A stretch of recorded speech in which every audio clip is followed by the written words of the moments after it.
నిజమే. అన్నీ మనకుంటే అందరూ మనతో ఉంటారు, మన చుట్టూ ఉంటారు, మనల్ని ప్రేమిస్తూ ఉంటారు. మనం సంతోషిస్తూ మనం అనుకుంటాము, నన్ను ప్రేమిస్తున్నారు, నన్ను గౌరవిస్తున్నారు, నన్ను అభిమానిస్తున్నారు, ఎంత మంచోళ్ళు వీళ్ళు అని మనం అనుకుంటాం.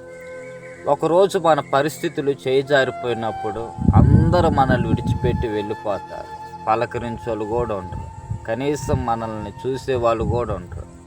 అలాంటి సమయంలో మనకు అనిపిస్తుంది, ఇంతకాలము నాతో పాటు ఉండి నన్ను ప్రేమించి నా చుట్టూ ఉన్నది నన్ను బట్టి కాదే, నా ఆస్తి అంతస్తును బట్టి, నా డబ్బును బట్టి, నా బ్యాక్గ్రౌండ్ను బట్టి ఇంతకాలం వీళ్ళు నాతో పాటు ఉన్నదని అనిపిస్తుంది.